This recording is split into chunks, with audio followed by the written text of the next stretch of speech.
Page 226, number 2, maximizing area, which we often do. What is the largest possible area for a right triangle whose hypotenuse is 5 centimeters long? And what are its dimensions? Okay, so here's what we're trying to maximize, the area, largest area. Look for the word largest or smallest. We're trying to maximize the area, okay, of a right triangle. How do I get the area of a right triangle? All right, because my first step is I need an equation for what I'm trying to optimize. It might help to draw a picture. Here's a right triangle whose hypotenuse is 5. All right, how am I going to write an equation that describes the area? Well, I need to come up with some variables. You need to construct your own variables a lot. Let's call this x and this y, the two legs, x and y. So then I need to know that the area is 1/2 xy. All right, so you're going to need to apply your knowledge of geometry or sometimes trigonometry or other things. So we want this to have the maximum areas. You can think actually there's sort of a practical application of that. Like, let's say I have the corner of a barn, right? And let's say I have a hunk of fence that's 5 feet long, and I want to use this piece of fence and I want to just prop it up in the corner, pop a couple of nails in there and put some chickens in there, okay? So how should I put the piece of fence so that the chickens will have the maximum area with my 5-foot piece of fence? Well, I could put the fence like this. I could put the fence more like this. I could put it more like this. How should I shunt that fence? Should I have it more against the wall, more against one wall or the other, or should it be like more in the middle? All right. So when you think about it that way, you can think there's actually a common sense answer to this, which you can predict. What we're going to do is demonstrate that analytically. So we can use the analytical skills to come up with answers to problems that are not easy to solve by common sense. All right, so here is our expression for the area that we're trying to maximize. That's step 1. Step 2 is we need to find an equation relating one or more variables. Because look, there's 3 variables here, 1, 2, 3. To do calculus, we need 2 variables. So we need to rewrite this so that it only has 2 variables. So we need a relationship between these 2 variables that we can solve for one of them. So if I look at this triangle, what relationship leaps out at me regarding x and y? Well, they're related by Pythagoras' theorem. X squared plus y squared equals 25, right? A squared plus b squared equals c squared. You learned that in 7th grade.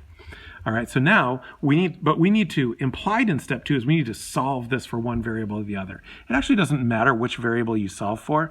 I have a proclivity to solve for the y, but sometimes it will be easier to solve for the x, and then we will certainly do that.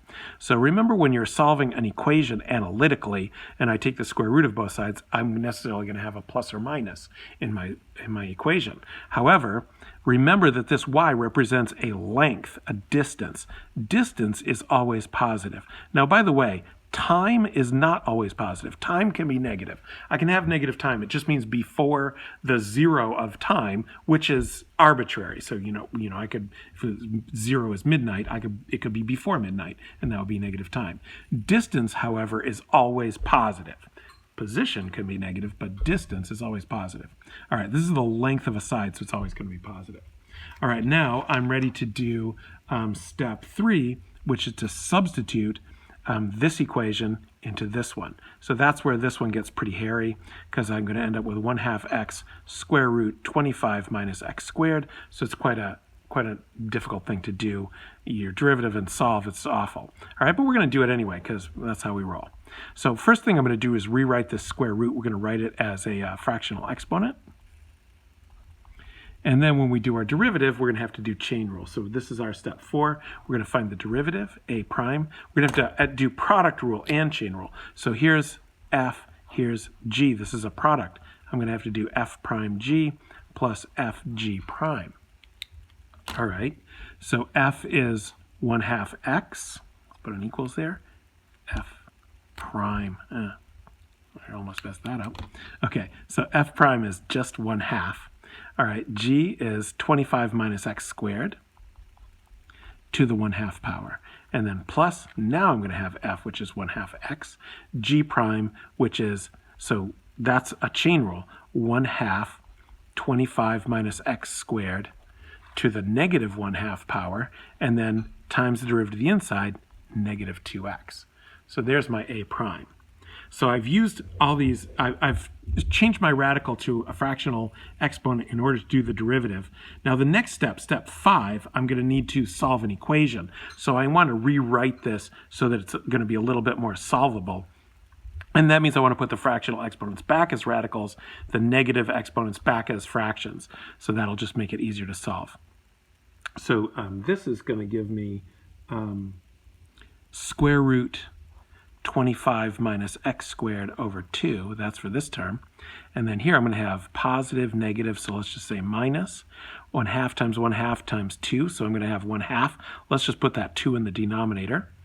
In the numerator, I'm going to have x times x, so that's going to be x squared. And in the denominator, I'm going to have this negative exponent. It's going to put that radical in the denominator, 25 minus x squared. Okay, so that's what I've got for my a prime. It's a little bit more manageable. So now, for my step 5, all right, I need to solve a prime, which is equal to square root 25 minus x squared over 2 minus x squared over 2 square root 25 minus x squared equals 0. So we'll break that out into the next video where we'll solve that equation. Or maybe you can solve it on your own.